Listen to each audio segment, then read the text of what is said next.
Excellencies and esteemed guests, good morning. Welcome to the UN Global Compact Leaders Summit here at the Nest Climate Campus at the Jacobs Javits Center in New York, hosted by the United Nations Global Compact. I'd like to also give a very warm welcome to our virtual audience as this is being live streamed to the UN Global Compact website. My name is Maggie Lake. I use the pronoun she, her, and I'm honored to be your host and MC for today's event here in New York.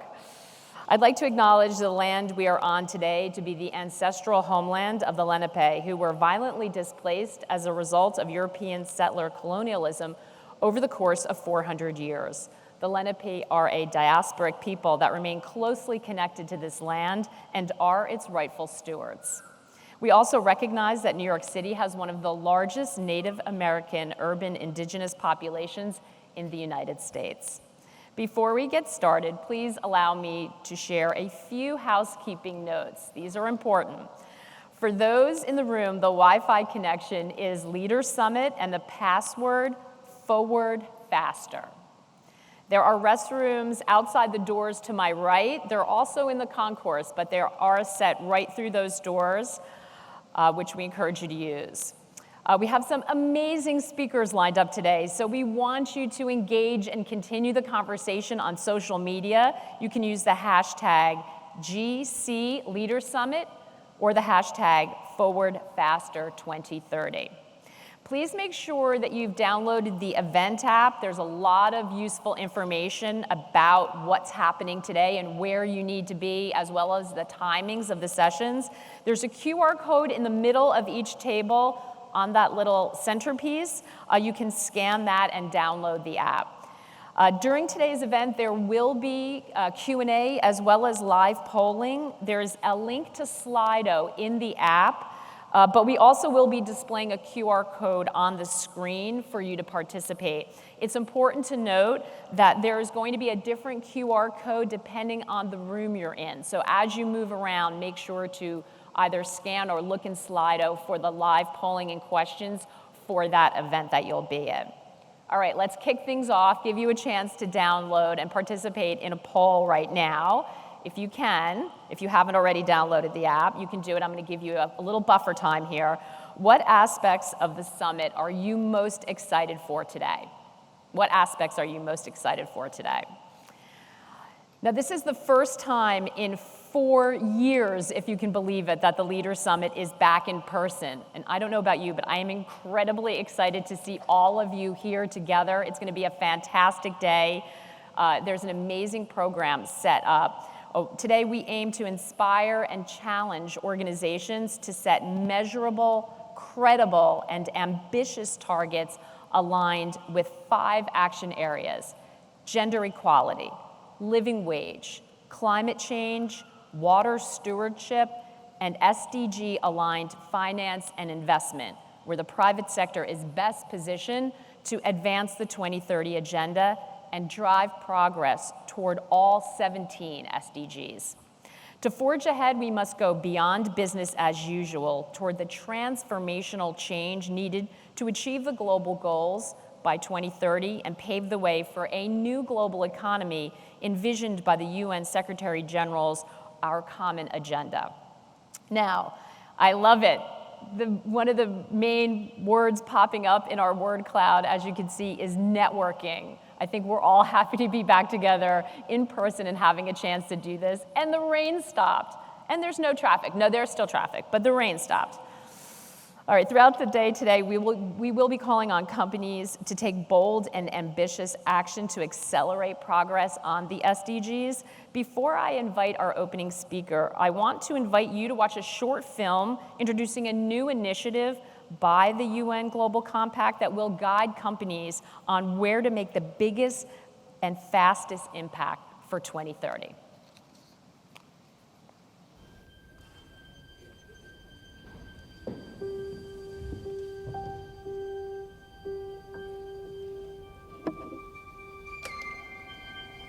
The automobile is a fad, a novelty.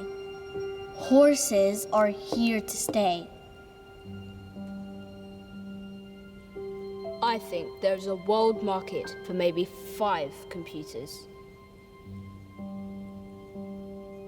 Women cannot do men's work.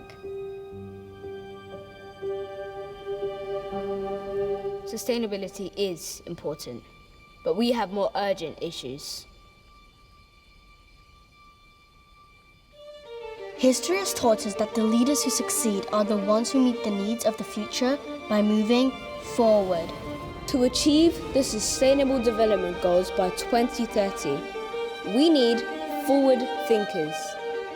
Those who see the SDGs as a driver of growth, not reputation. Who are busy making progress, not just pledges. Who know sustainability is the future, not a trend. Because right now, only 15% of the SDGs are on track for 2030. Some are even moving backwards. And the majority of businesses aren't setting bold enough targets. Forward Faster is here to guide companies on the areas where they can make the biggest, fastest impact for 2030. Because sustainable companies give us the best chance of achieving the SDGs. But we need you to take more ambitious action. The people and planet of tomorrow are relying on the forward thinkers and doers of today. Don't fall behind the times. Move forward faster. You think they're gonna do it?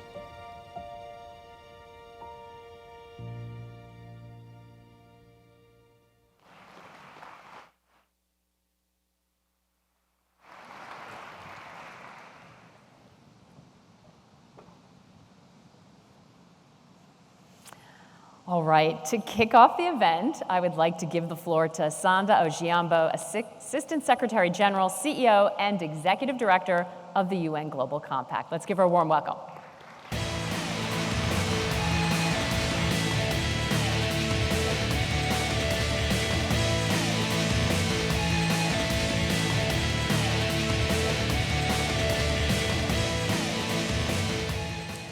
Well, good morning, everybody. So great to see you all here. So, Excellencies, business leaders, and distinguished guests, a truly warm welcome to the UN Global Compact Leaders Summit. Thank you for joining us today. I think we can all agree, and the kids said it better, the leaders who succeed are going to be those ones who can identify and meet the needs of today and the needs of the future. We're convening today alongside the SDG Summit and indeed amidst Climate Week to determine what actions that we must take and what the future will be. And each one of us has a clear role to play. Over the past few years, I know no matter where you are, north, south, east, west, we have seen global crises deepen and multiply. War, economic instability, worsening climate change, worsening inequalities are eroding the decades of development progress that we had achieved at an alarming speed. And we're at the midpoint of the Sustainable Development Goals. We're halfway there, but we're definitely not nearly halfway done. And we know that not any one sector alone, no government, no company, no institution can solve the challenges of this magnitude. The future that we all want, the future that those kids desire, is quickly slipping out of our reach. So to rescue that future, and I think part of our conversations today, we know that we need forward thinkers, forward leaders, and forward doers. We need bold private sector leaders who are committed to working alongside government, working alongside civil society to get the Agenda 2030 back on track. Our new Forward Faster initiative is designed to guide and support leaders such as yourselves and companies in areas where we know business is best equipped to scale sustainable business and sustainable development. And as you saw in the call to action to start, Forward Faster will focus on 5 key areas: gender equality, climate action, living wage, finance and investment, and water resilience. All of this to accelerate progress across the 17 Sustainable Development Goals. Companies will be challenged to take ambitious action and communicate their progress towards specific and measurable sustainability targets. It's about accountability. It's about action. And in turn, Forward Faster will provide vital opportunities for business. By reporting through Forward Faster, companies have the opportunity to showcase their sustainability progress, especially those companies that are ahead of the curve. Chief financial officers can turn these ambitious commitments into investments, including through capital spending, human capital, research and development, and marketing. And we know that purpose-driven companies are much better at attracting and retaining talent. And increasingly discerning consumers are demanding more sustainable and ethical practices from the businesses that they patronize. So during today's summit, and thank you so much for your time that you'll spend with us today, we will all have a chance to take a deep dive into the campaign and into its 5 action areas. We will explore concrete steps for making the biggest and the fastest impact by 2030. And we invite all businesses to join in on this initiative. I just want to reflect a little bit on our recent CEO Stocktake survey. CEOs from developing and emerging economies and small business leaders expressed the greatest challenges in their sustainability journeys. But all across the board, companies are looking for more support. According to our survey, 80% of CEOs say that insufficient policy incentives are slowing their contribution to the Sustainable Development Goals. Business leaders across the board want more engagement from governments on sustainability and sustainable business issues. They're calling for increased public-private dialogue and partnership. And we know that this collaboration is absolutely critical. Those who were at the Private Sector Forum yesterday heard that echoed by the leaders of Botswana, by Denmark, and certainly by the Secretary General himself. And we know that when bold government policies meet strong private leadership, we're all set for success. So the path before us, dear friends, is indeed challenging. But the good thing is we know what the solutions are. And we've seen firsthand that when business works together with government and civil society, we can work for the common good. What does this look like on the ground? Reflect on the words from the kids on the screen. But from all of our collective work, this looks like restoring watersheds in Brazil, protecting forests in North America, fighting gender discrimination in Sri Lanka, helping farmers and small businesses in Ukraine rebuild their businesses, even amidst ongoing conflict. It looks like advancing renewable energy in Europe, which is now the world's fastest warming continent. It means serious action by serious business. It looks like growing stronger companies and more resilient economies worldwide. I'm sure this is a glimpse of the future that we all want. But time is running out, dear friends, and we need to create the positive change the world so desperately needs. We must all join forces and create a more prosperous and resilient global community. We must move forward faster. Thank you so much for being here, and thank you for your attention.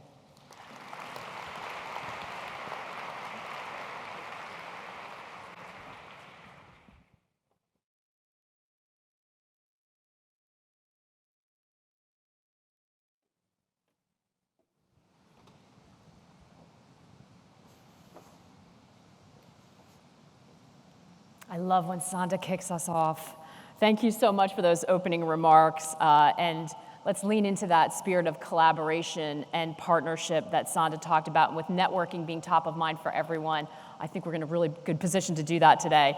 Before we go into panel discussions, we first have a really exciting keynote coming up from Gary White and Matt Damon. Gary White is the CEO and co-founder of Water.org and Water Equity. And Matt Damon, in addition to being an actor, screenwriter, producer, and humanitarian, is also the co-founder of Water.org and Water Equity. Before Gary and Matt come up on stage, I warmly invite everyone to watch a video to introduce their work.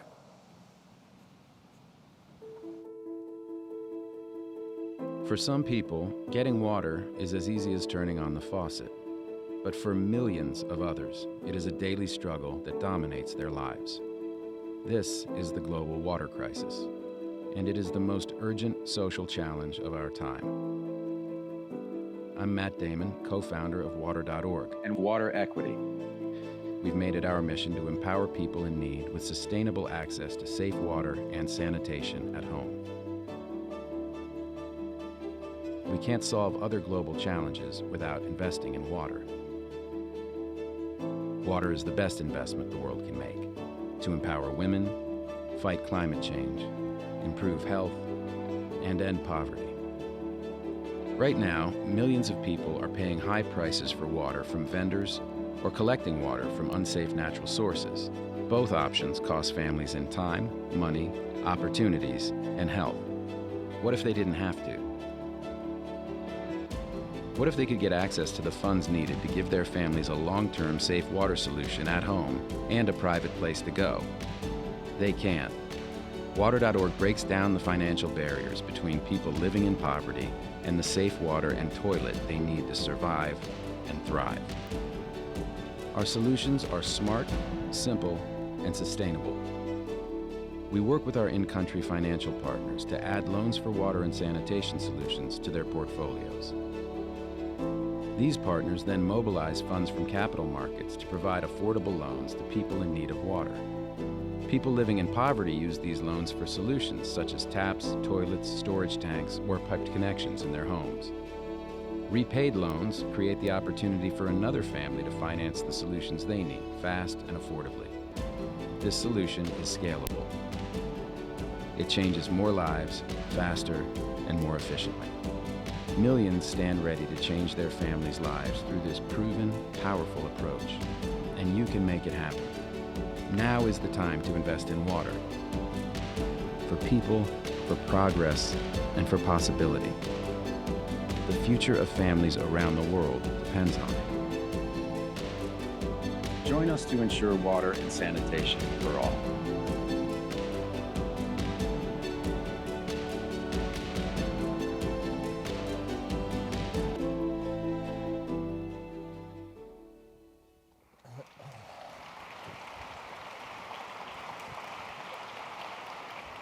Thank you. Thanks so much. First, good morning. I wanted to thank Maggie, Sonda, and everyone at the UNGC for the warm welcome, and it's an honor to kick off this incredibly important conversation. And thank you all for making time, giving us a few minutes and joining us. We always appreciate it when people make room in their busy schedules to hear Gary and me talk about water and toilets. So definitely not something we take for granted, so thank you for being here. So as Sonda said, the world is not on track to meet our 2030 agenda. We're falling behind on many of our sustainable development goals, and the one that we're here to talk about today, SDG 6, Safe Water and Sanitation for All, is sadly no exception. But before we look ahead to 2030, I'd like to go back to 2000, the year I was born. All right, everyone's paying attention. That's good. I knew I couldn't sell that one. I can play maybe 35 still. All right, never mind. Actually, what happened in 2000 was that 189 countries, as I'm sure you know, committed to 8 Millennium Development Goals. And safe water and sanitation was not among them. A lot has changed since then. Not only did the UN make SDG 6 a principal goal in 2015, but that same year, the World Economic Forum identified water crises as the biggest threat of the next decade. So in 2020, major companies like Ecolab and Microsoft and AB InBev came together to create the Water Resilience Coalition, which is making the business case for solving this crisis. So, what happened between 2000 and 2015? Well, a lot of things, but the bottom line is that more and more world leaders saw the same thing that we've seen throughout our work and that Gary has seen his entire career. They saw that water is at the intersection of just about every issue of global concern. And they embraced the idea that when we help people get safe water and sanitation, we set in motion a virtuous cycle, helping us move forward faster. So let me share a few examples, starting with public health, SDG 3. So every single day, 1,000 children, kids under the age of 5, die because they don't have enough safe water. So when our sanitation systems work, when our water is safe to drink, we can help save hundreds of thousands of kids every year and give millions more a healthy future. Or think about gender equity and empowerment, SDG 5. It's almost always women and girls who carry the burden, literally, of collecting water for their families. To avoid paying obscene prices from vendors, they have to spend hours wandering in search of water and safe places to go to the bathroom. And for that, they sacrifice their jobs, their safety, and often their education. But when they get access to safe water and sanitation, women can go to work, which promotes economic growth. That's SDG 8. And girls can go to school, SDG 4. Water is essential to all of these goals. Yeah, and of course, there's climate change in SDG number 13. So one of the things that Matt and I are talking about this week, and really we're talking about it all the time now, is that the water and climate crises are interconnected at every level. Currently, 1 in 10 people lack access to water, and 1 in 4 lack access to a toilet. Climate change is stalling our progress, and in some places, it could cancel out the gains that we've already made. So it's not a stretch to say that climate crisis is a water crisis. 3/4 of all recent climate disasters have been water-related. We've all seen the deadly monsoons in Bangladesh, severe drought in the Horn of Africa, and just recently, the collapse of water infrastructure in Libya, killing thousands of people and displacing many more. These crises are linked, so our solutions must be also. If we want to prevent a rolling humanitarian crisis and the massive cost it will create, the world needs to act faster to protect our water basins and make them resilient in the face of climate change. That's why the Water Resilience Coalition was founded in the first place, and it's why the Forward Faster initiative is so important. At the 2023 UN Water Conference, we set an ambitious target: make a positive impact in 100 water basins and provide water and sanitation for 300 million people.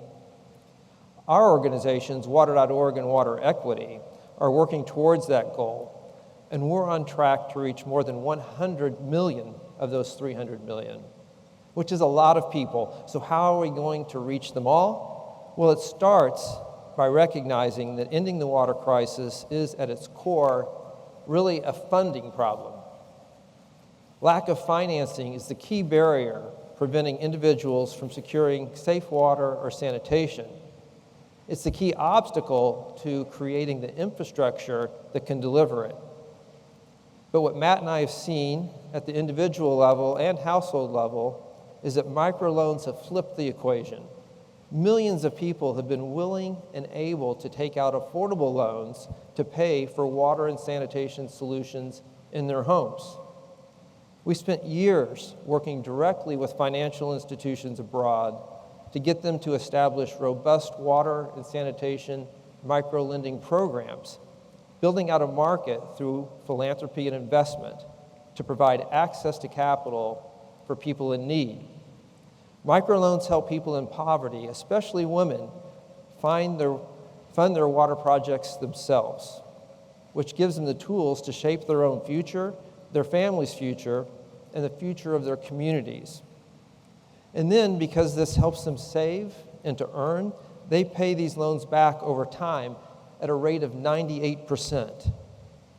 They can afford it because they pay far less for a permanent solution, like a tap or a toilet in their home, than temporary solutions, like jugs of dirty water from a truck.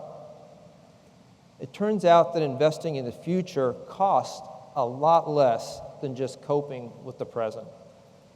That's why our progress is now really building.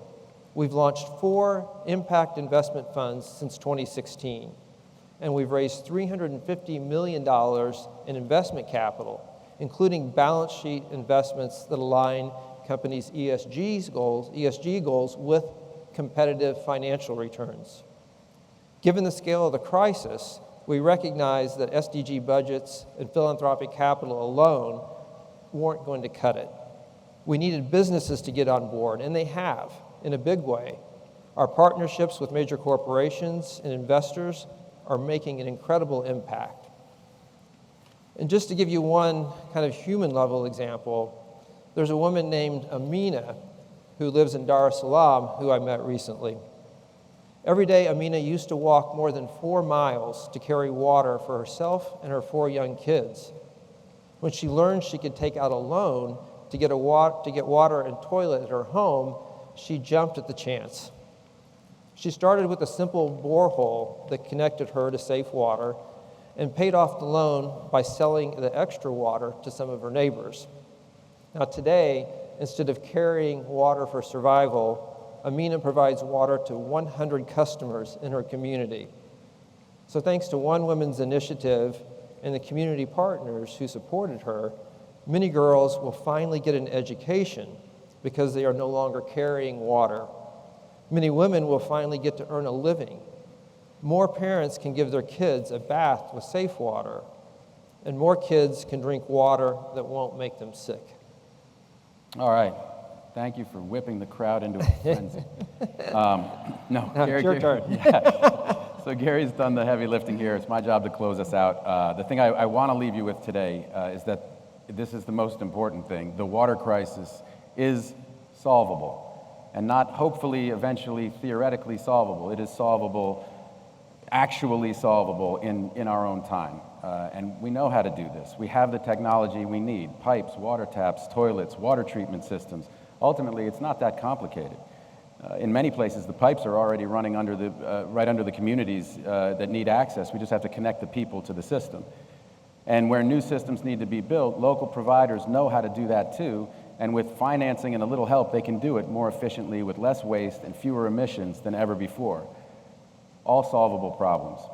And if we do these things, if we do what we're capable of doing, we'll accomplish more than fulfilling SDG 6. We'll drive economic growth. We'll make ecosystems more resilient to climate change. We'll help women take control of their lives and futures. We'll give millions of kids a chance to grow up healthy, happy, and safe. Water, safe water, is what sets all of this in motion. So let's move forward faster. I hope you'll all join us. Thanks so much for listening.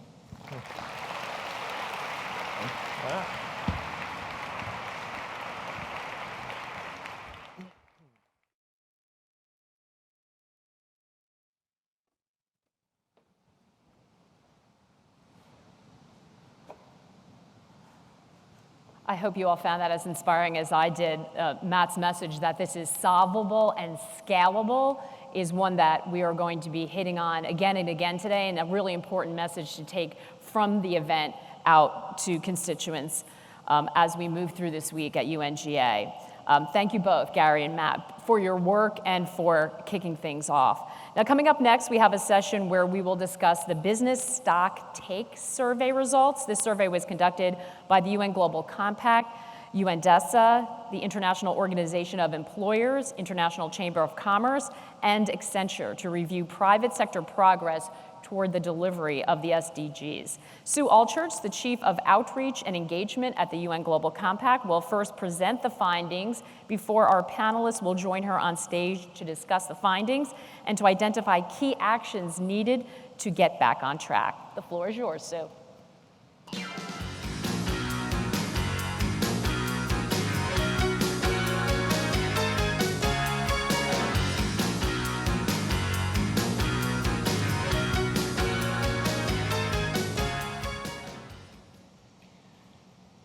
Ladies and gentlemen, Your Excellencies, thank you very much for joining us today for the UN Global Compact Leaders Summit, and specifically for this session, Looking Back, Looking Forward. Many of you will already know this piece of information, this data point, 85%, and if you don't, you will hear it again and again throughout the day. 85% of our SDG indicators are not on track. Some have stalled, some have even gone backwards. And we know the pandemic, the war in Ukraine, have been driving food and energy security issues, exacerbated by climate change, which has made worse the not-so-natural disasters, and unequal access to capital around the world. It's really pushing back sustainable development. But in truth, we were a little bit behind schedule even before the pandemic. So we're here today to understand how business can help get us back on track and the work that we've been doing as a private sector community in the past. To help us, we do have our report, our review here, which was pulled together by our partners, Accenture, International Organization of Employers, IOE, the ICC, International Chamber of Commerce, UNDESA, Department of Economic and Social Affairs, and the World Business Council for Sustainable Development.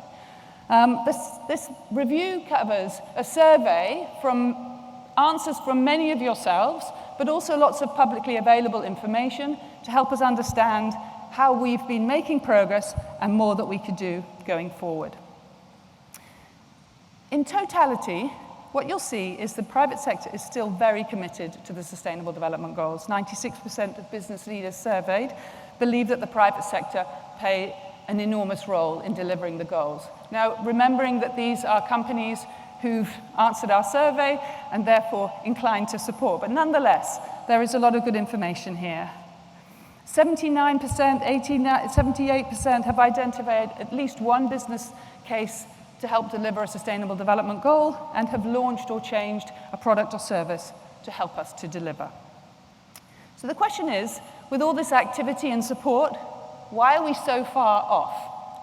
Well, the reality is we're just not doing enough, and we need to do more following the setback of the pandemic. And by our own admission, businesses, less than 50% of businesses believe that they're doing enough in order to deliver the Sustainable Development Goals. Ambition is too low, because we know that 91% of organizations have made a commitment to deliver against at least one of the Sustainable Development Goals. But we're saying, businesses themselves are saying, that only under 40% of those believe their goals are actually aligned to what it will take to deliver one of these goals. So we're doing a lot, we're committing a lot, it just has to be higher. So the fact is that progress that we've been making as a business sector is mixed.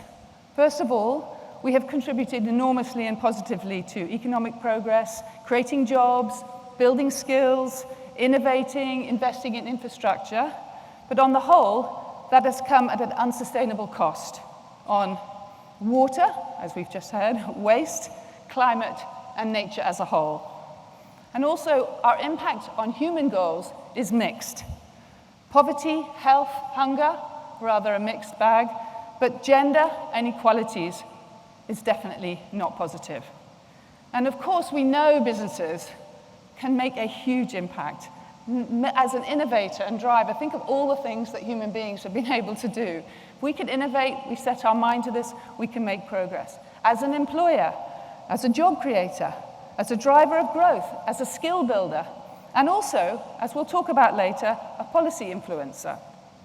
I'm going to take a few areas one by one so that we can just see in detail. Let's look at gender. Still 5% of the Fortune 500 only are led by a global CEO, a women CEO. It's going to take us 257 years to close the current gender pay gap at the current progress. And yet, 6 simple female, women-friendly actions on pay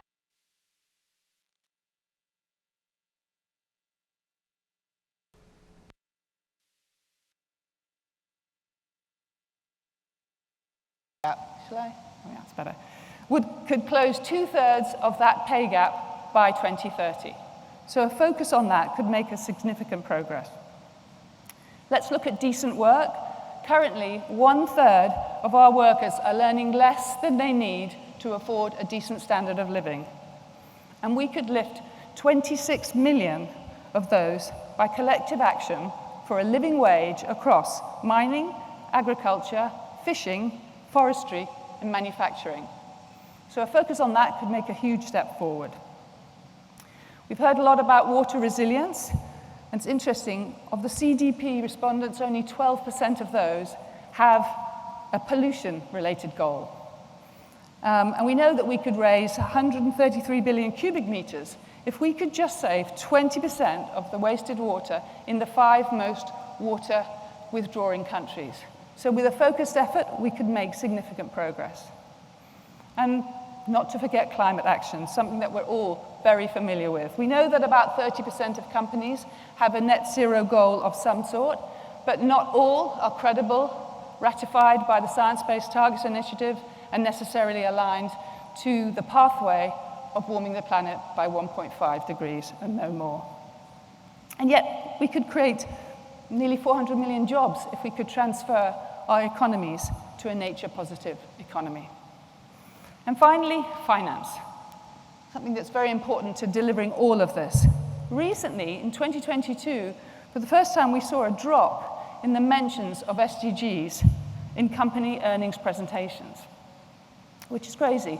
There's so much information that we know about the companies that are sustainable, are the well-run companies, and worth investing in.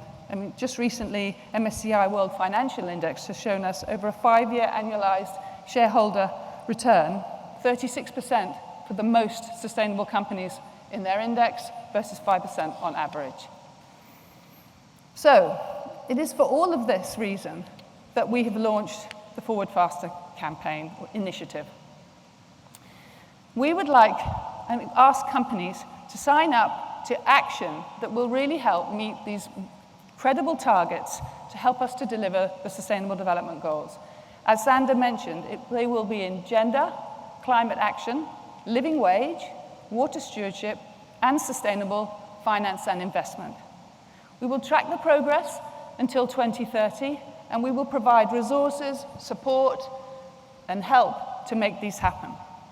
And as well, we will be providing advocacy opportunities to the leading companies to work with us, to work with governments, to create an enabling environment for the companies to do the right thing.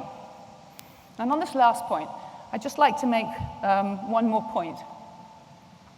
We know that many of you here want to do this. We know that companies want to take a lead. There are about 150 organizations who've already signed to the Forward Faster initiative to take action. And these companies want to lead for change. 80% of them are saying that there are insufficient policy incentives to take the actions, to take the movement to make this happen. And a significant proportion of those are happy to see legislation on gender pay, all companies to set a zero target by 2050, and living wages. So, lots that we can do there if we work together. So we ask as many companies as possible to join with us, take action, advocate for change in your ecosystem. We're here to help. We have 7 more years. If we double down and we move forward faster, we'll make this happen. So I'm now joined by 4 extremely esteemed guests to give us a perspective on how we can actually practically move this forward. 3 CEOs. First of all, Bolaji Balogun, who is the CEO of Chapel Hill Denham, leading investment firm based out of Nigeria. Jose Manuel Entrecanales, the CEO of Acciona, Spanish-based conglomerate developing and maintaining infrastructure and renewable energy. And Flora Mutahi, who's the founder and CEO of Melbourne Marsh International, a Kenya-based tea business manufacturing and selling tea around the world.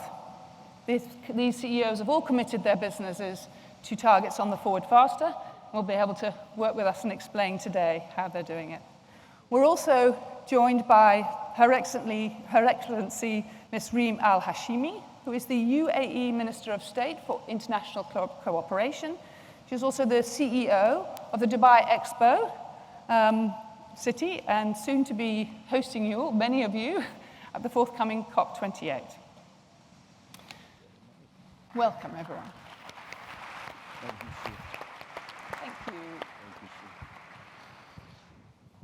So I'm going to start with some questions for Bolaji Balogun.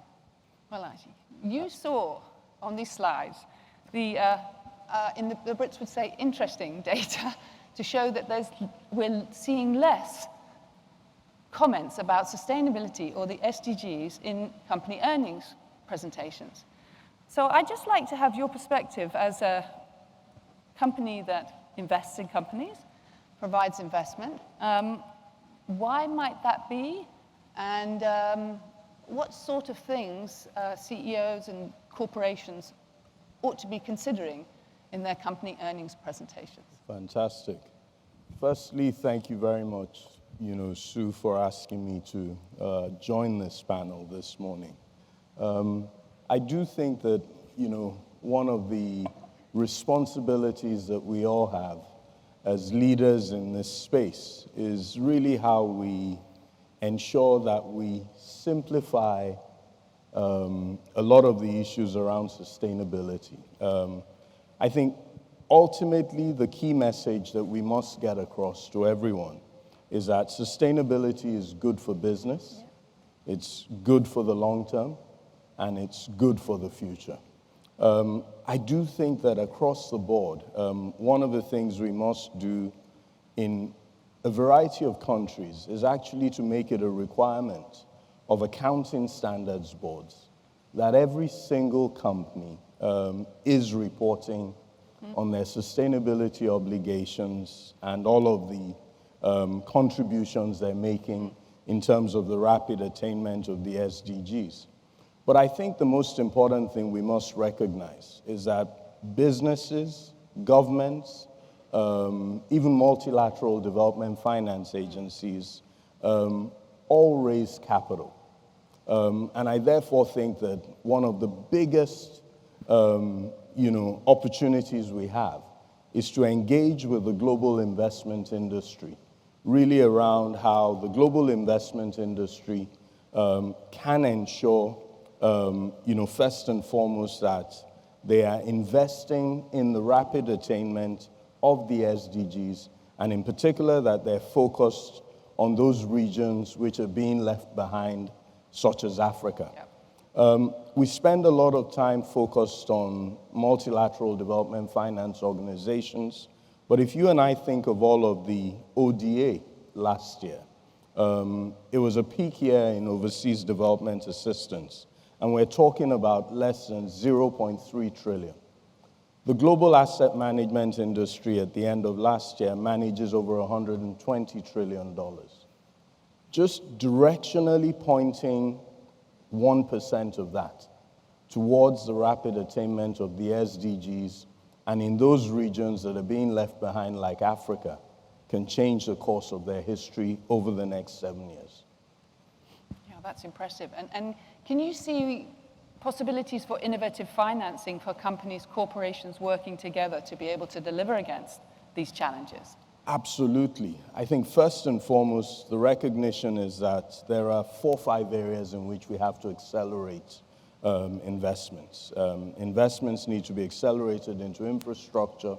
They need to be accelerated into gender and, gender lens investing. They need to be accelerated into innovation and into technology, and, therefore in, parts of the world like Africa, that means investing in the youth. Then there's a recognition that the largest, perhaps, opportunities around our creative economies and accelerating capital into these areas. But it needs a completely different paradigm in the way that we thought, about global financing. It means much more blended finance. It means trying to attract institutional capital rather than just, public and DFI capital. It means local currency, particularly for debt. And in most of the countries of the global south, investing in dollars is just impoverishing further an already poor people. It means moving away from the paradigm where we all think banks, and recognizing that since the end of the global financial crisis, banks cannot finance longer dated. And if you cannot finance longer dated, it means, therefore, that you cannot finance development. So it means thinking much more about capital markets. It means thinking much more about asset managers.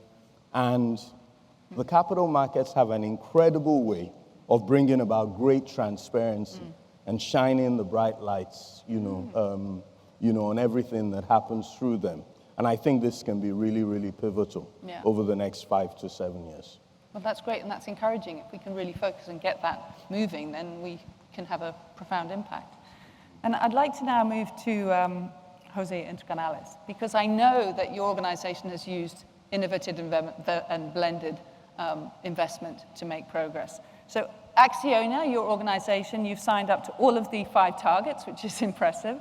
But it'd be interesting to focus a little bit on climate action and decarbonization right now. And building here on what Balaji has said, how have you used interesting capital and investment to make and commit to the progress that your organization is going to make?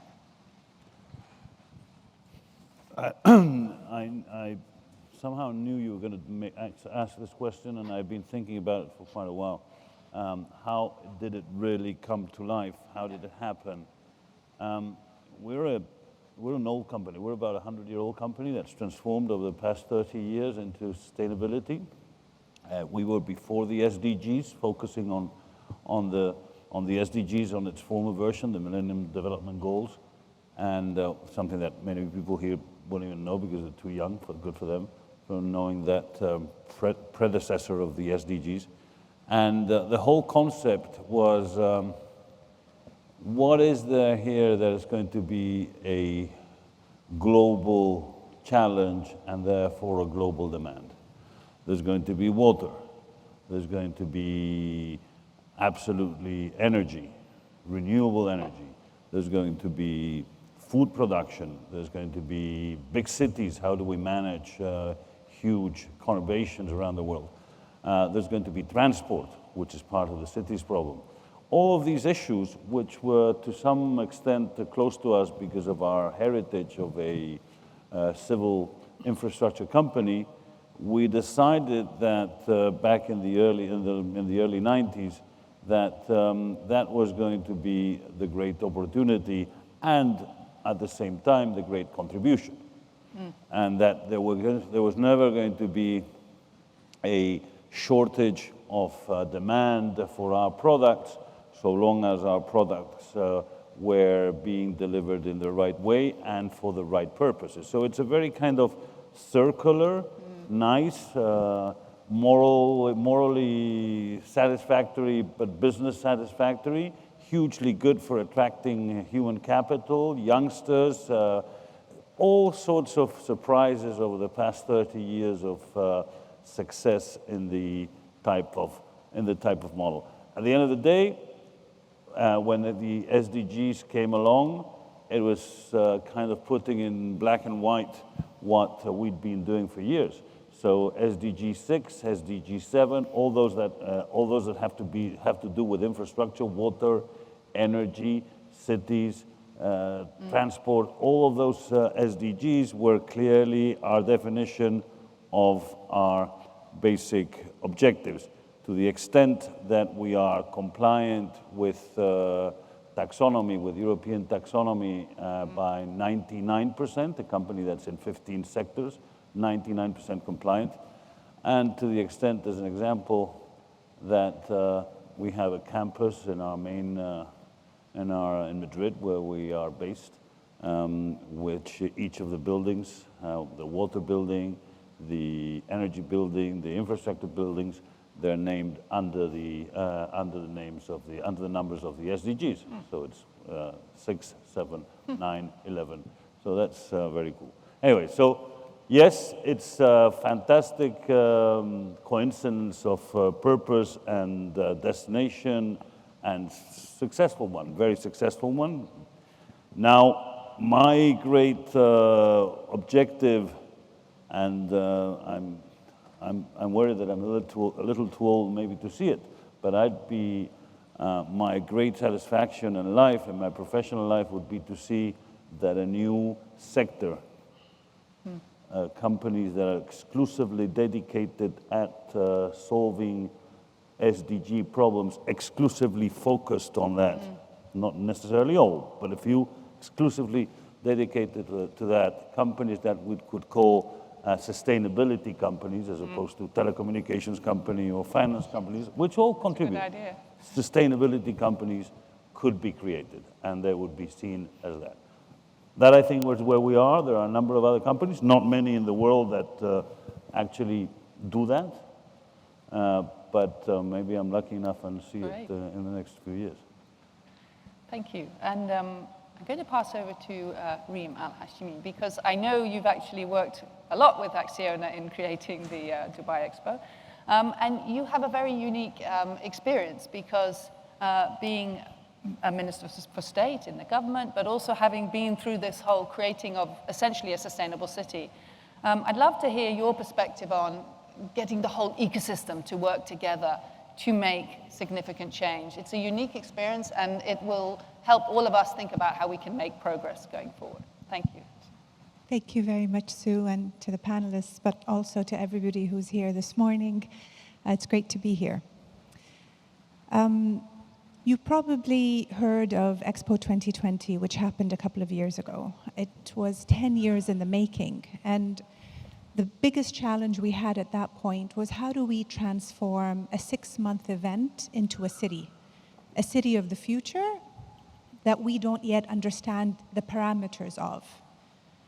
But what we knew for sure was that whatever this new city was that we were building towards, it had to have sustainability at its core.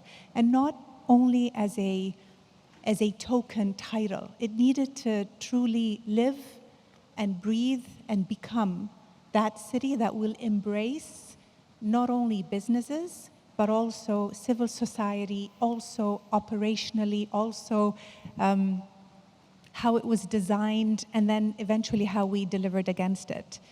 And one of the things that really amazes me in the tenure of my work as a government official is that the solutions are there. We need, and you heard it earlier when Matt Damon spoke about how the water crisis is solvable. We are not in shortage of the solution.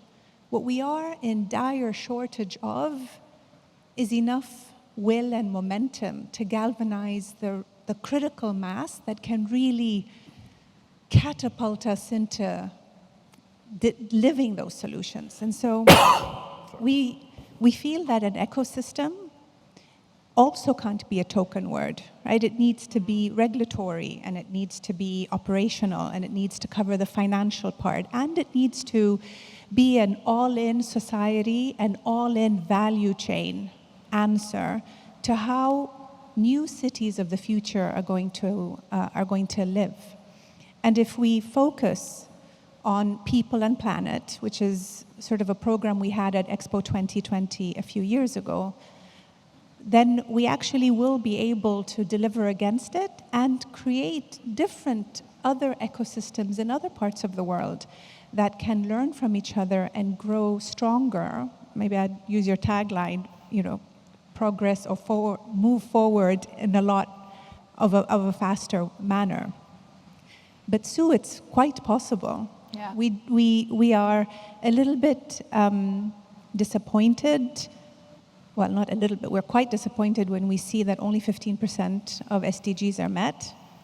But again, it's not for lack of knowing how to do it.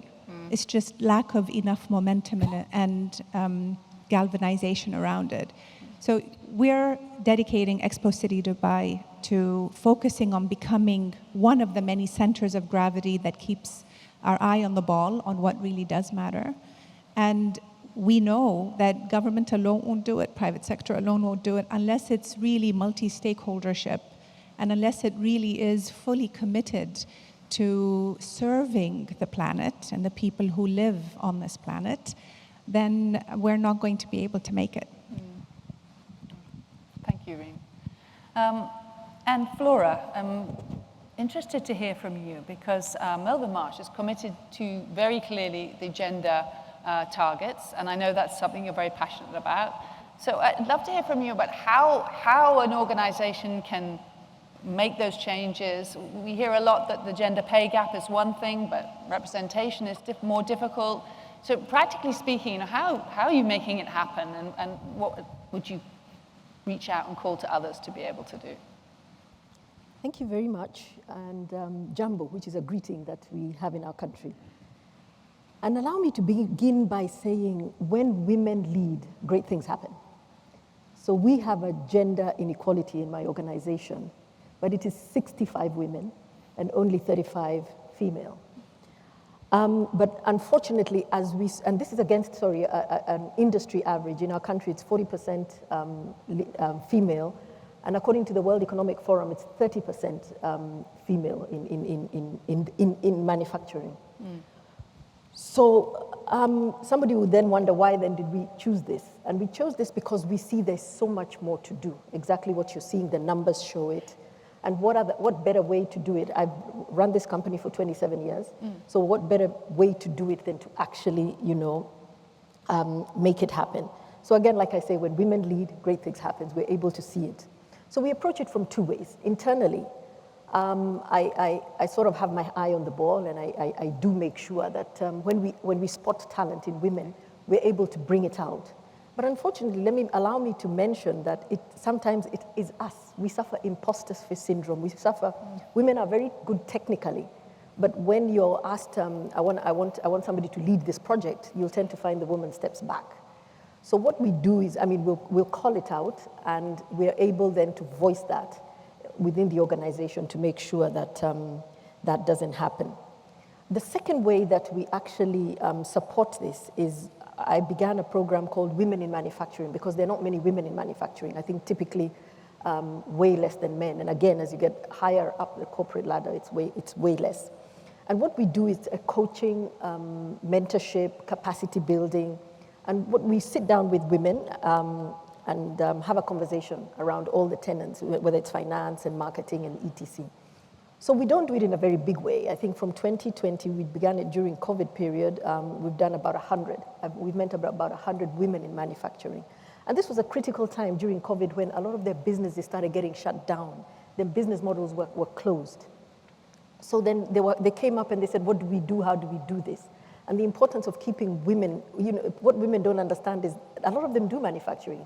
There's always somebody having a cookie business, a knitting business, and we're trying to tell them, guys, this is manufacturing and it can scale. The other thing we do in this program is then when we meet financiers, like the people here, we do bring out, we help articulate from the positions that we've been able to hold to articulate to the financiers what is the issue. Actually, I've even been to Dubai to meet Ban Ki-moon, and he wanted to speak to an entrepreneur that has gone from bottom up and see what we could do, things like collateral lending. Remember, in Africa, we are a very patriarchal society. So the assets are held by your father or your husband. Mm-hmm. So when a woman decides to go into business, she has two issues. One, who's going to look after the family? Two, how is she going to collateralize her business? Despite all the other challenges that one faces in business. So we're able to help navigate in whatever small way to make sure that women start getting collateral free. I do know, like in Ethiopia, you can get a loan based on psychometrics alone. Walk in according to your psychometrics. In Kenya, we've done very well with what we call a SACCO society, where you group women together and you lend within the SACCOs. And these are models that financiers have taken and actually now scaled within their institution. So the bank is saying, come with your big group, social group, and we will do the lending. And finally, one other thing I was able to do, I held a leadership position in the private sector. And our government was very clear about 2/3 gender rule. But that's government. Word on the ground is slightly different, but private sector had nothing. So we went and found an old document we had been trying to bring to life, which is a gender mainstreaming policy. Very simple 7 steps that we were able to take to private sector and say, listen, track and trace it. Have it, put it in the organizations right at the top. Let it be on strategy. Let it be tracked by the board. Increase STEM for women, because there's all these biases around, women should not do STEM, women should not do the other thing. So these are simple, practical steps that we've really been able to assist. Going forward, Melvin Marsh, one of the interests we signed up is we want to increase from just 100. We now want to create a platform where we are able to mentor way more than just 100. Of course, it takes time and finances, so that is a big challenge for us. And within 7 years, we hope to have done that. Oh, well, amazing. And that's quite an ecosystem approach as well, with the financing, the community, and everyone working together. So thank you very much, Flora. And well, actually, back to you, this question of getting money into the hands of women entrepreneurs and businesses. You have committed Chapel Hill Denham to the gender equality and gender pay gap commitments, which is great. Do you feel in the financial markets that there is appetite for these kind of commitments in business? Absolutely, and I think it's all about being quite intentional,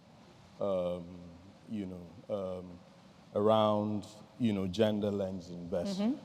So first and foremost, we're a fairly unique institution in terms of financial markets in Africa.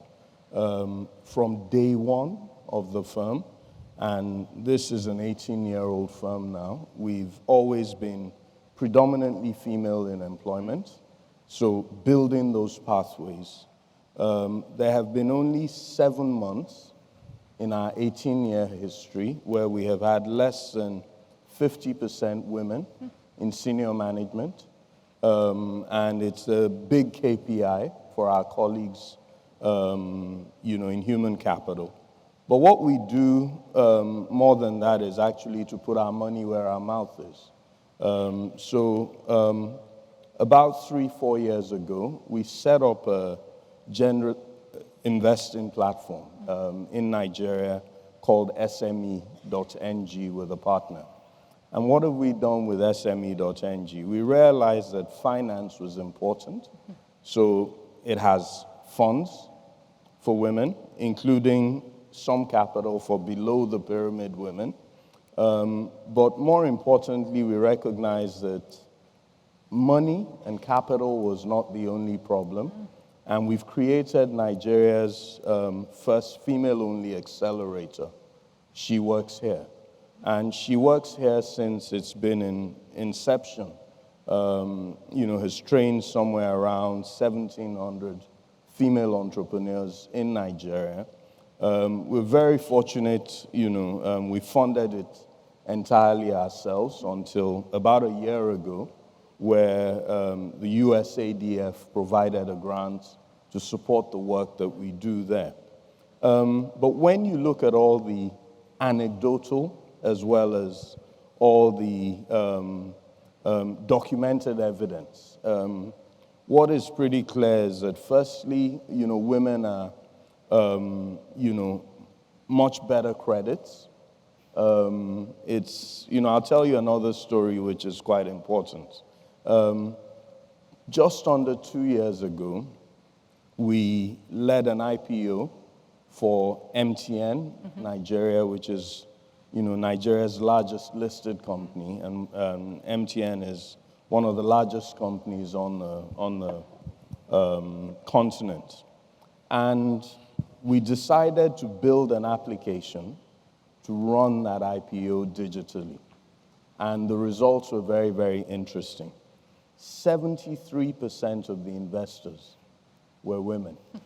So we all started to wonder what the men were doing with their savings if they weren't investing. But it sort of tells you about how, financing, investing in gender is not only good for today, it's good for the future, and it's very good business. Excellent, thank you. We have a few more minutes, and I'd love to hear from each of the remaining three of you now. From what you've heard and from what you know in your experience, what would you say to all business leaders out here in terms of, based on your experience, what should we be doing to go forward? Reen, I'd like to kick off. So the acoustics aren't so good, so if you don't mind repeating the question to me, what in my experience is... Based on your experience and the things that we've just heard, what would you say to businesses out here in terms of making progress fast in the next 7 years on the goals? Well, I'd probably go back to the video you showed earlier. Yeah. If you want to be successful, you cannot ignore the fact that people and planet need to sit at the heart of your business plan. And it's a horribly outdated myth that to do good, you won't make money. You can and still will if you are able to be agile enough, bold enough, and imaginative enough to find a collective. There are, like I mentioned earlier, little centers of gravity that are popping out in very untraditional places. I'll speak from my own city, the city of Dubai. Known for many, many, many things, but not as well known for our desire to actually turn things around in this space. Nowhere near from perfect, but certainly on the path to do good and to do well, and recognizing we can't do that alone. So I would, in my humble opinion, and what I tell myself and my teams and those within my own circle, is don't take things at face value and for granted. Always push, and for those who push the most and feel the most uncomfortable, they probably will unlock and uncover pretty spectacular things. Excellent, and not to go alone. Flora, your advice to 1,000 people. I think my message is CEOs and leaders should really now have the courage to rethink their business models. an old business model will definitely not work. And I think there's even a statistics in a research that I saw done in the manufacturing industry where they said businesses that were set up over 40 years ago have less females than businesses that were set up 20 years ago. And businesses that were set up in the last 2-3 years have a gender balance. Yeah. So I think especially the older businesses need to start letting go and having the guts, trusting the youth, listening to them and using their experience to actually build on that. And then that way, so you have the older people who have the experience, the younger people who will take the risk. And I think that's the only way we're going to move these SDGs in the next 7 years, because the world and the consumer right now is starting not to care too much about what you do, but to care more that you care. Yeah. So it is so important. We know the numbers are there. There's empirical evidence showing there's so much opportunity in this landscape. So I think my message is let's have the guts to almost fall over the cliff and reimagine something different. Otherwise, if we try to move forward looking back, we're not going to get anywhere. Jose, for you, advice to everyone. Good question. Okay, I would separate two constituencies, then I would address my pledge and my ask and my question to. First of all, to the business community to which I belong, I would just say, well, little to say that they don't know, but particularly those here who are naturally and by definition sensitive to what we're discussing here. But the opportunities in the transformation that is coming forward are absolutely enormous. I mean, there is nothing bigger in terms of opportunities, business opportunities, and they're in every business. There's no business that it's precluded from taking advantage from those opportunities as a business, and at the same time adding to the SDGs. To my message, so look, be creative, but there is huge amount of demand of our intervention. We are the key agent to that. We are the key agent, corporations.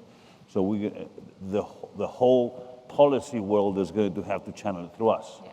So then the other message, and probably even most important, because they may even be less aware of it, us, we're all aware of it, but maybe the policymakers are often less aware of the necessity to put up the policies that will facilitate our action. We can lobby, we can shout, we can cry, but at the end of the day, if we don't have the proper environment in terms of policies, our work is going to be so much more difficult. It's going to make it impossible, or almost impossible. Let me just give a couple of examples. In finance, banking capital requirements have little difference for projects that are net contributors to the SDGs than for those who are not net contributors to the SDG. Yeah. Is that absurd or what? I mean, for a bank that is contributed to the world, to the good of humanity and society, they don't get a bonus for doing that. They get the same kind of limitations as they do for financing a new oil well in, God knows, in the Arctic. I mean, that doesn't make any sense. That is regulation. For gender, in a tender for a big public work around the world, with a few exceptions, you do not get any advantage by saying that you're going to push the gender parity elements to the limit. And we're building now a big subway in Brazil, in Sao Paulo, in which we have imposed the biggest gender parity limits, which is difficult in the construction industry, in the world. We get very little advantage from doing that, which is absurd. That is regulation. I don't know, I could go on and on. And finally, and with this I finish, the carbon markets. I think carbon markets are absolutely essential. Yeah. And carbon markets can work as regulation, as policies, because carbon markets, I would say policies could be the stick and carbon markets could be the carrot. So carbon markets can contain, and in fact they are already containing, not only emission SDGs, not only carbon emissions as a factor, but also SDGs in the value of the voluntary markets, on the emission rights that you're selling in voluntary markets. So to summarize, policies, naturally conviction from us, the corporate world, and definitely carbon markets would be my three messages. Thank you very much. And so I think what we've heard is a lot of great work can be done. We need courage, we need practical solutions, we need the policy behind us, we need the markets in us, behind us, and we need good investors. Forward faster. So we can all move forward faster. Thank you very much to my panel, and thank you very much for joining us here today. Thank you very much.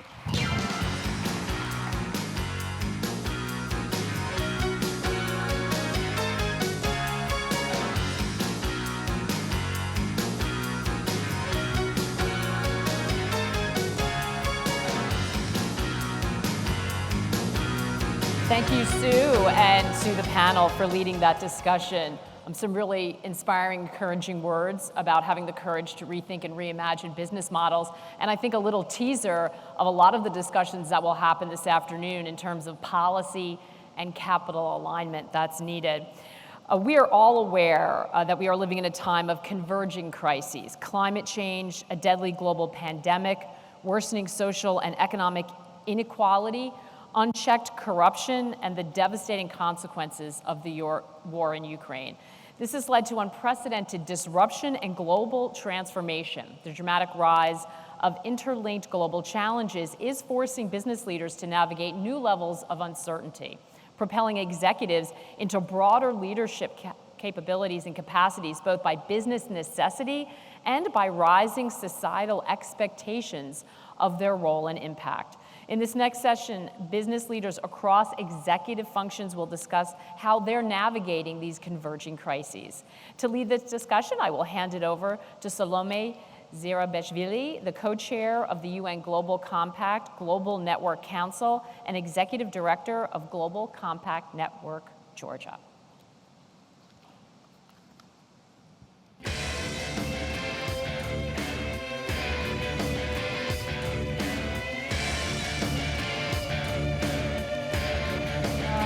Maggie, thank you very much for your kind introduction. And dear friends, colleagues, and business leaders, welcome and thank you for all joining us today.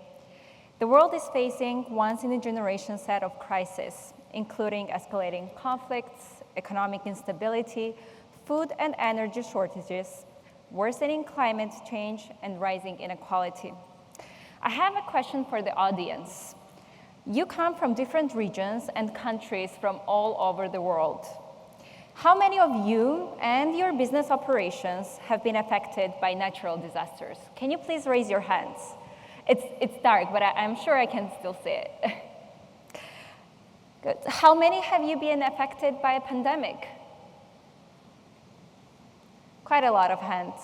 How many of you have been affected by war? Still a lot of hands. So obviously everyone has been affected by some sort of crisis.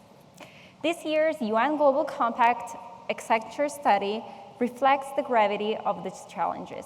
The vast majority of the CEOs, 93%, reported 10 or more simultaneous challenges to their businesses.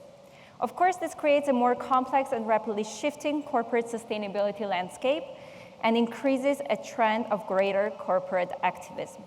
The new Global Compact report on business leadership in times of crisis describes how today's business leaders are experiencing complex threats to their operations and to their sustainability agenda. So how are business leaders navigating these issues while keeping their sustainability commitments on track? Today, we have brought together a group of C-suite leaders who represent a range of functions to hear their perspective on how they're navigating these issues. So it is my pleasure to welcome our speakers today. Ms. Sandra Wu is the chairperson and chief executive officer of Kokusai Kogyo, a geospatial company based in Japan. She's a member of the United Nations Global Compact Board and a board member of the Global Compact Network Japan. Welcome. Mr. Maxim Timchenko is the Chief Executive Officer of the Ukrainian energy company, DTEK. He's also a member of the Global Compact Network Ukraine Supervisory Board. Please welcome.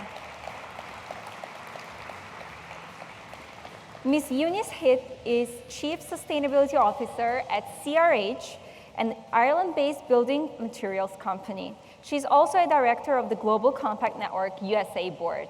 Please welcome. And Ms. Megan Borgard is Chief Legal Officer at Enel North America, an energy company headquartered in Italy, and patron of the UN Global Compact's Transformational Governance Portfolio.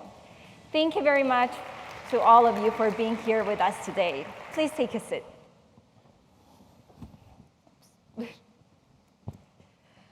So before we proceed to the questions, I would like to share my personal story. I come from Georgia, the country that has recently experienced all three crises: war, pandemic, and the natural disasters. I was born during the Civil War. When I was 17, Russia conducted a full-scale invasion of Georgia, and I barely escaped the town that was bombed 30 minutes later. In 2022, February, as we thought we survived the pandemic, we felt a renewed sense of devastation, vulnerability, and hopelessness.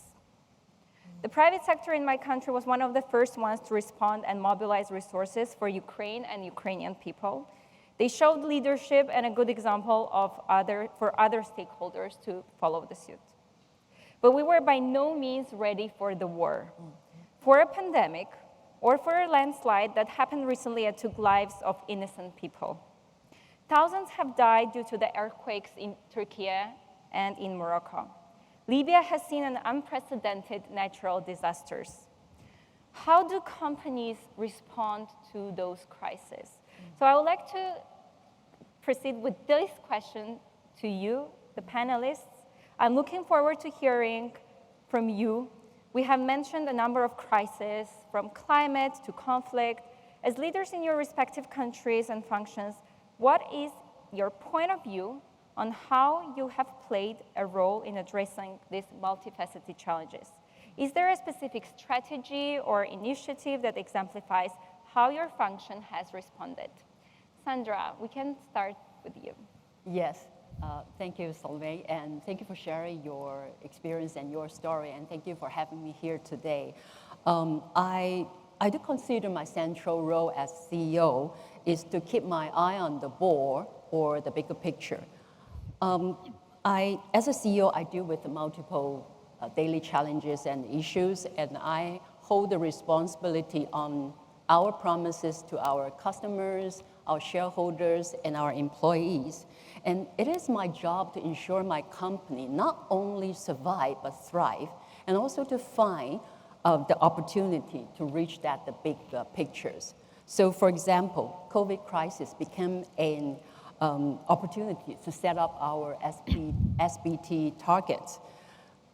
Before COVID, we saw no way to reduce the emission in a meaningful way. But however, we changed how we work during the 4 years of COVID. We invest into digital technology and tools for remote working with information security. And we changed how we work in the office. We even moved our head office for more efficiency. We are a consulting company. No manufacturing, no factories. So the only way is to change how we work. So the only way that we could reduce the emissions. But this time, everyone could see that there was a way that we can set a target, because we saw how drastic a change we could make in these few years. We escaped the loop of how things always done before. So we were able to submit the SBT commitment, and our target was validated in 2021. I also want to mention the two key words to my approach. The first key word is preparedness. Actually, preparedness gives me space to breathe and think, so I'm not blindly reacting to events. And I was very worried and focused on ensuring the safety and health of my people and their employment. And because we had a business, sorry about that. So preparedness gives me that the space to think and breathe. So we have the business continuity plan set up well before the COVID, and we also have exploring the possibility of the remote work well before the COVID. I never expected COVID, and actually I was very worried about that, and it's very a crisis from my perspective, especially in the early years. And I was very worried and focused on ensuring the safety and the health of my people. My personal concern for everyone's well-being was obvious. And I think we started to work together better as a result of that. My people engaged more and contributing more. And that actually gave a very good impact on business as well. So we saw strong business growth in 2020, and it will continue to grow during the COVID year and beyond. Very important points that you raised, Sandra. It's very important for the business to be prepared for all the crises in advance. And now we've talked about the pandemic, and it's very important to also talk about how the business can be prepared. It is very hard to be prepared for the war, but how have you been navigating through the war? Maxime, I would like to proceed to you with this question. Thank you. Thank you for inviting to bring the voice of Ukraine to this honorable audience. It's hard to believe that just few years ago, decarbonization was not an agenda in Ukraine.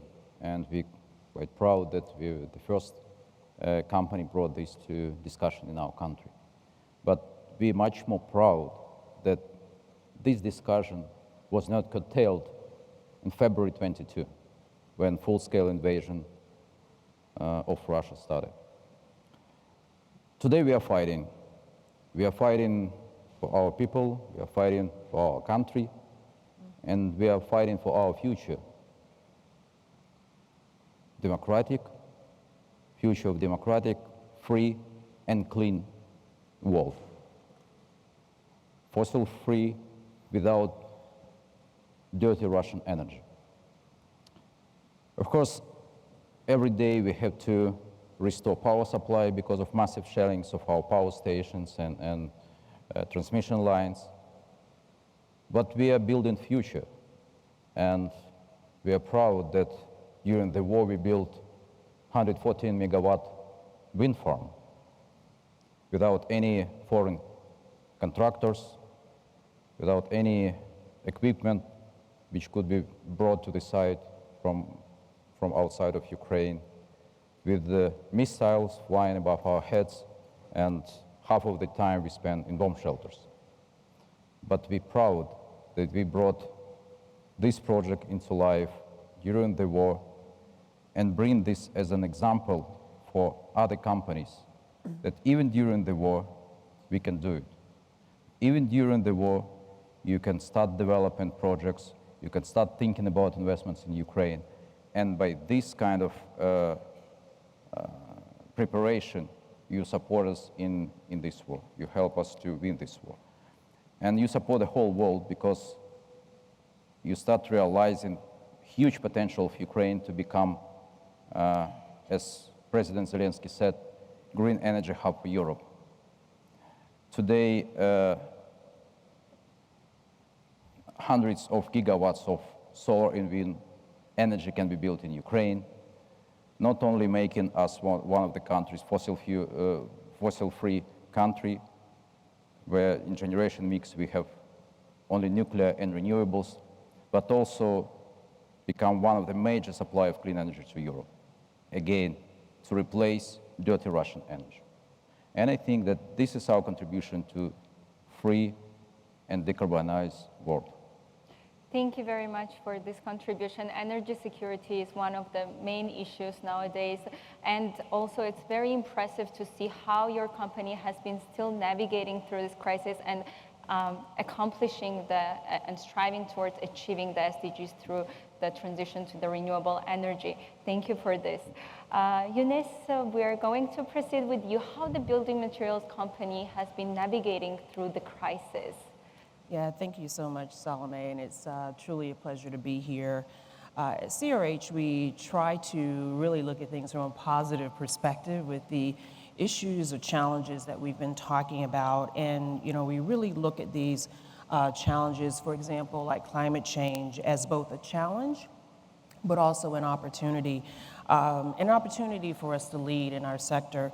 Sustainability is the business imperative of our time, of all of our times. We really have to advance and move forward faster with regards to action. For our company, sustainability leadership is really a foundational element and one of our key pillars of the strategy of our company. It's really serving as a catalyst for growth, for innovation, for collaboration, as well as rethinking business models. The business models that we've had today won't get us there in the future in terms of addressing resilience for our employees, but also resilience for the communities in which we serve. For those of you that don't know my company, we are a building materials company, and we have about 75,000 employees in North America and Europe, and operations in greater than 3,100 locations. So that means we have a lot of work to do. We have, as I mentioned, sustainability is rooted in really in our strategy and what we do and who we are.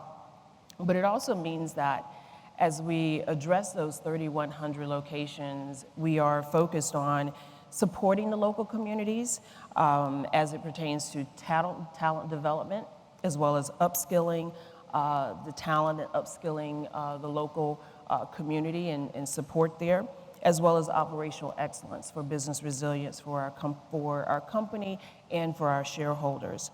Our focus as a company is around building, connecting, and improving the built environment. So, we have technologies that go from essential materials, so like stone and aggregate, all the way to very sophisticated infrastructure and building solutions. So we're a very integrated solutions provider in this area. When I look at what we do as our team, all of the partners here would be partners inside our company. My team really partners across the entire organization to address strategy, to address how we are approaching the value chain in a very holistic way, to bring very sustainable solutions to the market, whether it's low carbon or water infrastructure solutions, and also addressing social impact in the communities where we are, as well as operational excellence.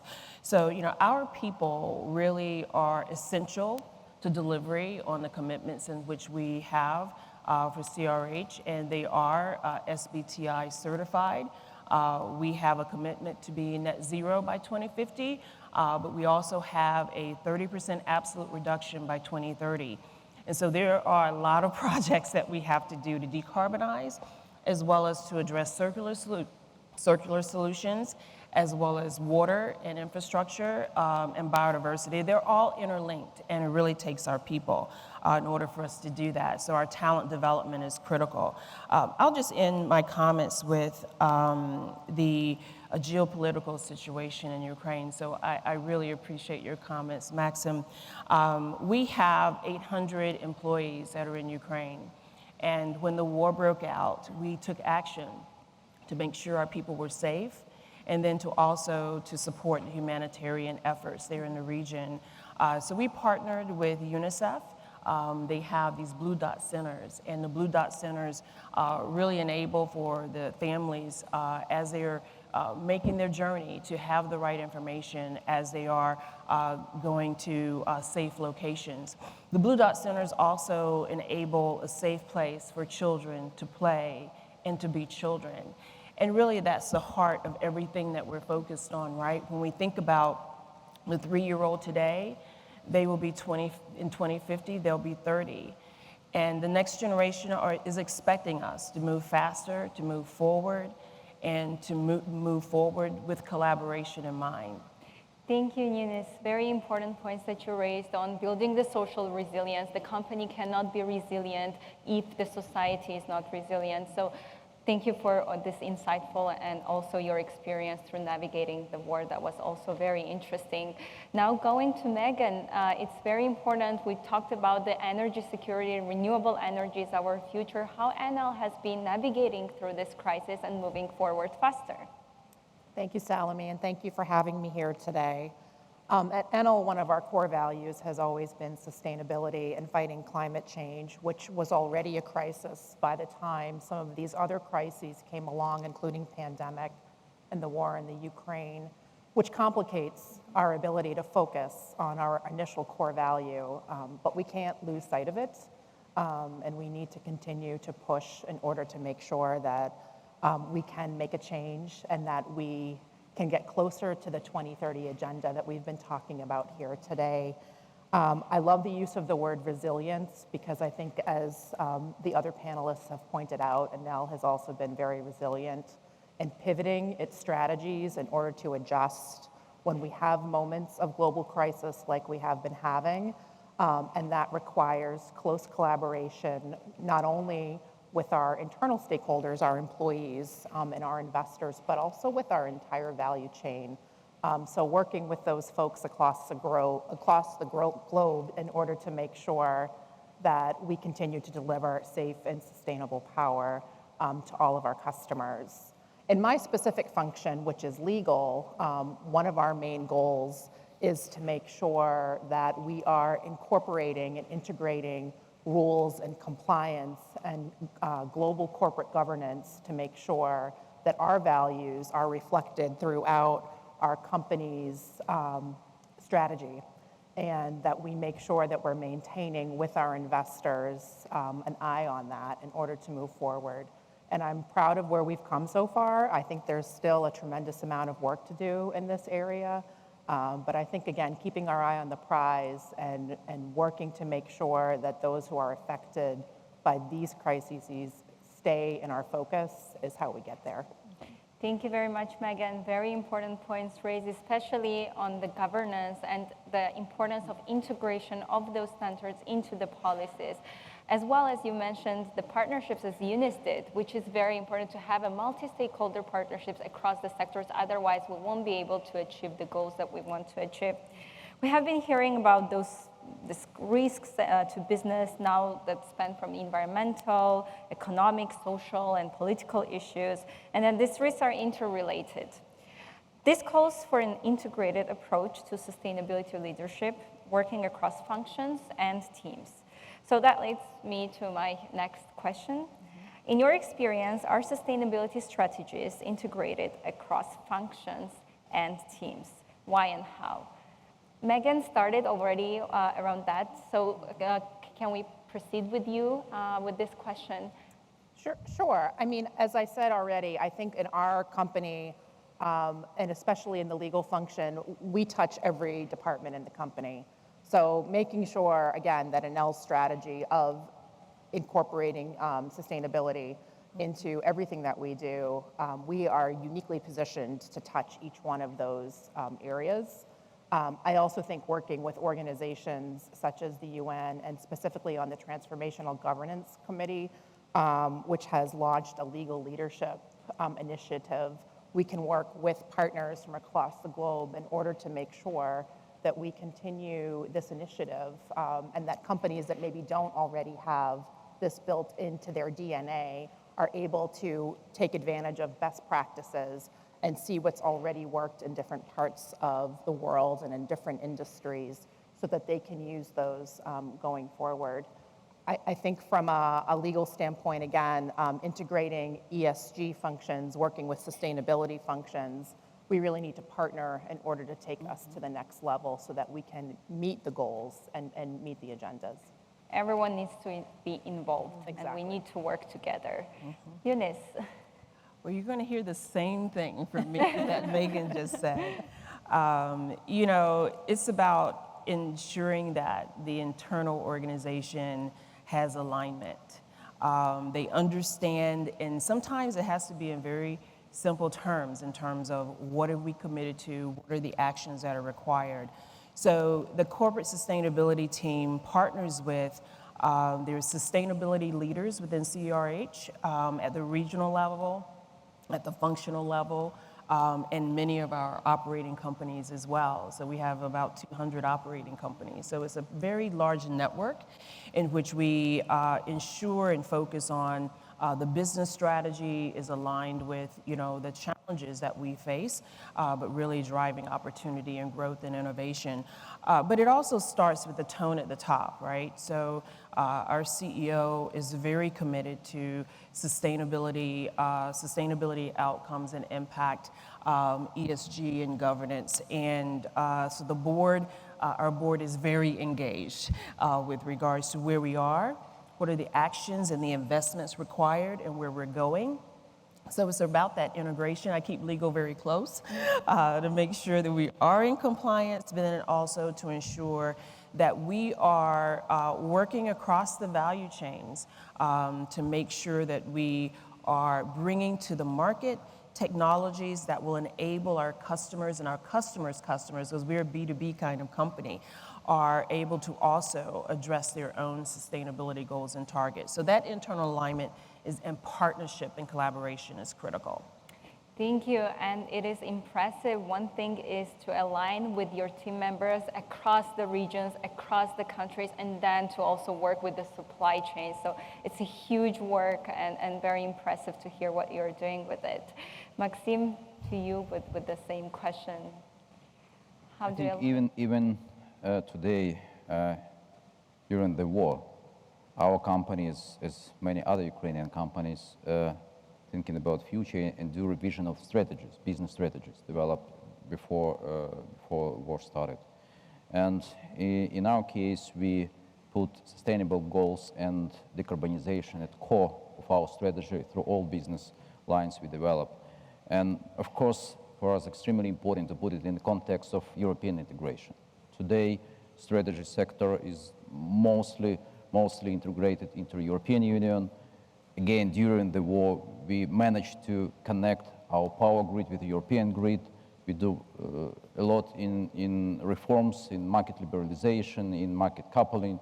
So we see our future in Europe, meaning that all the initiatives and European legislation, everything what was developed in Europe as a continent which lead decarbonization in the world should be implemented in Ukraine, meaning implemented in our company. So we want to continue being leading renewable company in Ukraine and lead all these changes happening in the country.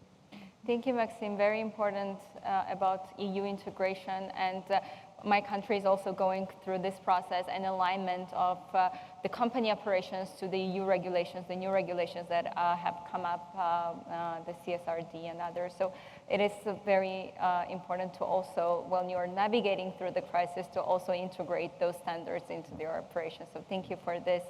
Sandra, to you. Yeah, thank you. We already heard from Megan and Ulysses talking about integration. Yes, in my experience, and I do believe that the integration is very important because we integrate to make everyone understand that sustainability is not a cost, it's a long-term growth strategy. And also, if we are not careful, it is easy to fall into a trap of thinking sustainability approaches as risk management approaches. So you will start thinking of sustainability as a list of items that we have to check off and get the good ratings, and you start to think of sustainability as a cost. And then sustainability become an outside requirement, not an internal drive. And you put the sustainability in a silo so it can be managed by the specialist. But integration actually makes every team and the function to look at their tasks and activities through a sustainability lens. And also I agree with Ulysses mentioned, I think all the people here sitting here today agree with me. Integration takes a top-down effort and a firm conviction that this is the right path. For example, integration of the sustainability in my company started in 2016 when I demanded a takeoff of all our products and services through a sustainability lens. So we went through and reframed our offering in terms of what we contribute to the climate actions and or bring a sustainability future of all. So then we found a gap and we direct our investment, research and development, as well as the human investment in filling the gap. And it was a struggle at first, especially when our salespeople had to explain to our customer and the clients in the new way. But it helped everyone from the profit-generating division to research to the executive, and all get on the same page. So I myself, I was convinced sustainability is very important for all of us. So I convinced my company that sustainability was the way we survive, and not just only survive, but also thrive. It takes time, but it can be done. Thank you, Sandra. It's very important when sustainability leadership comes from the CEO, and it's a very good example of how you have been navigating through this. Thank you all for very insightful comments and discussion. It has been very important messages that I can draw from the partnerships that are very important, the leadership from the CEO level to align the leadership, the operations throughout the country, throughout the supply chains. So very important insights from you. So thank you very much for this. And I think that it's very important to summarize with this. Leadership is in setting ambitious targets. Leadership is in unity.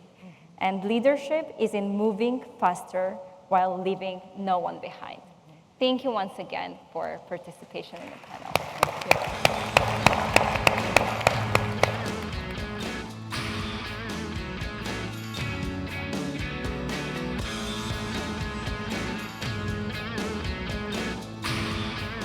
Thank you so much, Salome, and our panelists for sharing your personal stories and the experiences as you try to grapple with these crises and some of the practices that we can all take forward.